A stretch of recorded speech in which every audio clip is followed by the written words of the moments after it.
안녕하세요. 성결한 그리스도의 몸 BCM 교육과정 연구원 박진숙입니다.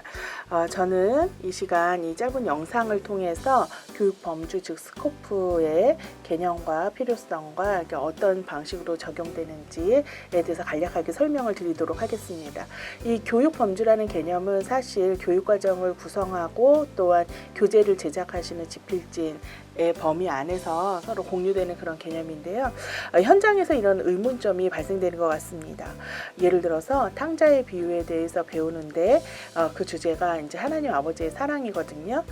그런데 두 자녀가 있으신 경우에 부모님이 이런 걸 겪으시는 거죠. 유년부의 아이는 아버지의 그 둘째 아들을 향한 아버지의 극진한 사랑까지만 배워왔는데 초등부의 자녀는 그 첫째 아들이 그 아버지의 사랑을 잘 이해하지 못한 것, 하나님의 사랑을 우리가 성도가 잘 알지 못하는 어떤 그런 것까지 배워온 거예요. 차이가 나지요. 또 이런 경우가 있을 수 있습니다. 고린도전서 13장 1절에서 7절을 본문으로 하는 경우에 초등부에 다니는 자녀는 사랑을 오래 참고 온유하며 막 이런 거 시기하지 않으면 막 그걸 달달달달 외우는 거예요. 구구단 외우듯이. 그래서 그런 15가지 정도의 항목이 중요한가 보다 생각을 하시고 부모님께서 성경 공부에 들어가셨는데 내 사랑의 태도가 공동체에 어떤 영향을 미치는지 성찰해 봅시다. 이게 뭐 암기하는 것이 아니라 생각하고 반성해보고 새로운 길을 모색해보고 이렇게 같은 본문을 배우는데 발달 단계별로 초점이 다른 것을 아마 경험하시는 것 같아요.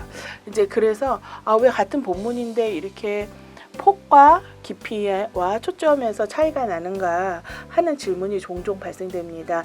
그것이 왜 그러냐면 교육 범주가 다르기 때문이고 다른 말로 표현하면 스코프가 다르기 때문입니다. 새로 제작된 제4차 교육과정의 그 교재의 특징이 있습니다. 그것은 뭐냐면은 전생의 교육과정에 있어서 이것 참 우리 성결교단에 감사한 일인데 요람에서 무덤까지 교육학의 꿈입니다. 그래서 전생의 교육과정이 제공되는 그런 감사한 일이 있었는데 전생에 약 7개의 발달 단계 즉 유아, 유치, 유년, 초등, 중등, 고등, 장년에 이르는 그 전 발달 단계가 동일한 본문으로 하나님 말씀을 배우게 됩니다. 그런데 부서마다 좀 전에 말씀드린 것처럼 본문에 대해서 배우는 내용에 다소 차이가 있습니다. 그것이 교육 범주인데 초점, 폭과 깊이 다르게 좀 배우게 됩니다. 일반 교육과정 이론에서 이것은 스코프, 교육범주라고 하는데 학생의 학습 활동을 일정한 영역에 집중시키기 위해서 정한 범위 또는 그 테두리를 교육범주라고 하는데요. 우리 교재에서도 각 부서의 성도들이 일정한 범위에 집중해서 하나님 말씀을 배우도록 합니다. 왜 그렇게 할까요? 몇 가지 이유가 있습니다. 그냥 똑같이 사랑에 대해서 배울 때도 사랑은 오래 참고 이렇게 외우는 것을 성인 성도들까지 다 그렇게 하셔도 뭐 그것도 의미가 있겠죠. 근데 굳이 스코프라는 거를 구성해서 이것을 초점을 달리해서 학습하시도록 하는 몇 가지 이유가 있는데요. 첫 번째는 하나님 말씀 본문은 동일하지만 우리 사람들의 차이가 나기 때문이에요. 성장 단계에 따라서 인지 능력이 차이가 나기 때문입니다. 그래서 어떤 본문은 유아들이 접근하기가 이렇게 깊이 있게 접근하기 좀 어려운 본문들이 있을 수 있잖아요. 두 번째는 성장 단계에 따라서 도덕적 판단 양상이 다르기 때문입니다. 그렇기 때문에 성경 본문의 상황이나 교훈을 다르게 받아들일 수 있어서 그것을 잘 알아들을 수 있도록 그들에게 맞게 적용하는 겁니다. 세 번째는 사회생활의 범위가 다르기 때문입니다. 생활 범위에 따라서 관심, 경험, 인간관계나 어떤 삶의 과제들이 달라지게 되죠. 그렇기 때문에 어떤 적용하는 부분, 초점을 두어야 하는 부분이 달라질 수 있습니다. 그 다음에 또한 성장 단계에 따라서 자아 정체감, 내가 누구인가, 하나님은 나를 어떻게 보시나 이런 것들의 차이가 있을 수 있는 거죠. 그럴 때 나의 정체성이 성경 메시지와의 만남에 영향을 줍니다. 또한 성장 단계에 따라서 삶의 과업이 달라지기 때문이죠. 아무래도 부모님들 세대에서 성인 세대에서는 사회생활, 직장생활, 자녀 양육, 가정생활이 더 이슈가 되겠지만 청소년기에는 교우관계 이런 것들이 더 중요한 이슈가 되겠죠. 그 다음에 성장 단계에 따라서 신앙의 특성이 좀 달라질 수 있기 때문이죠. 이런 것 때문에 스코프라는 거를 구성해서 유치 단계에서는 이 본문을 다룰 때 이런 식으로 접근하고 이런 범위와 깊이와 초점에서 다루는 것이 좋겠다라는 것을 교육학, 기독교 교육학적인 관점에서 구성해서 집필진들에게 제시를 해드립니다. 그러면 같은 본문을 커다란 메시지는 같지만 그 배우는 사람의 입장에서 이것을 이제 구성하게 되는 거거든요. 예를 들어서 그런데 이것을 구성하게 될 때 몇 가지를 생각합니다. 조금 전에 말씀드린 그것을 배우는 학습자의 상태, 어떻게 이것이 받아들여질까, 얼마만큼 이해가 될까, 그것을 생각하고, 두 번째는 성경 본문의 성격에 따라서 또 구성을 하고요. 세 번째는 그 교육적인 상황, 만약에 사랑에 대해서 배우는데 가정의 달이다 그러면 아무래도 초점이 가정으로 갈 수도 있잖아요. 그런 여러 가지 복합적인 것들을 반영해서 교육범주인 스코프를 각 7개의 발달 단계에 적용하게 됩니다.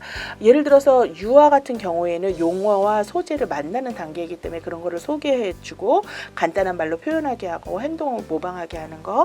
유치 단계 같은 경우에는 직관적인 이해, 그 다음에 중심 내용을 활동을 통해서 배우거나 챈트 같은 걸 통해서 그 성경 구절이 익숙해지도록 하는 거. 그 다음에 아동기의 그런 단계에서는 문자적인 이해라든지 성경 본문의 기본적인 의미를 아는 거, 구체적인 생활에 적용하도록 하는 거.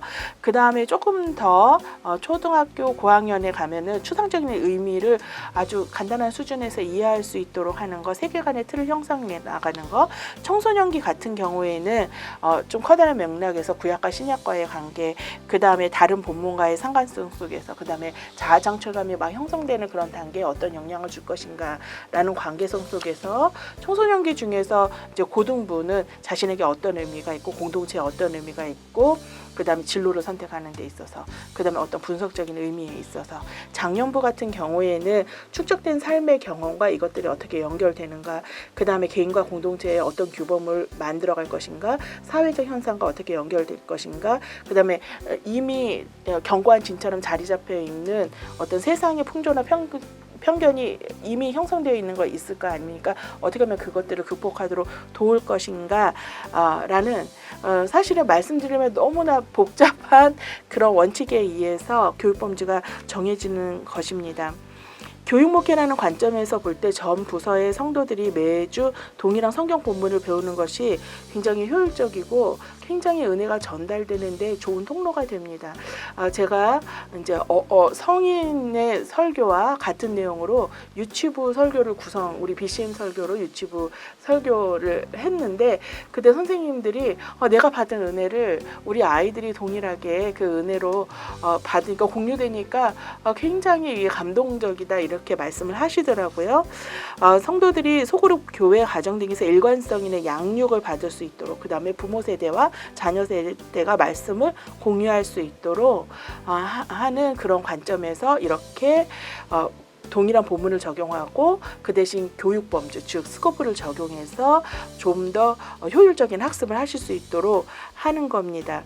각 부서별 성도님들이 성장 정도에 따라서 본문을 잘 배우도록 돕는 것이 중요하게 여겨지고요. 그래서 이렇게 교육범주 스코프가 BCM 교육과정에 적용되게 되었습니다. 때로는 조금 혼선이 있을 수 있고요. 때로는 이거 뭐 꼭 이렇게 해야 되나 좀 복잡하지 않나, 좀 신경 쓸 게 한 가지가 더 있다 이렇게 여겨지실 수도 있는데, 커다란 교육과정, 제4차 교육과정이라는 입장에서 봤을 때는 전체적인 효율성, 교육의 효율성을 높이기 위한 것이니까요. 이 부분까지도 잘 지금까지 모든 컨텐츠들 협력적으로 잘 사용해 주신 것처럼 이 범주도 잘 이해를 해 주시고 적용을 해 주시면 감사하겠습니다. 지금까지 영상을 시청해 주셔서 고맙습니다. 늘 많은 열매 있으시기 바랍니다. 감사합니다.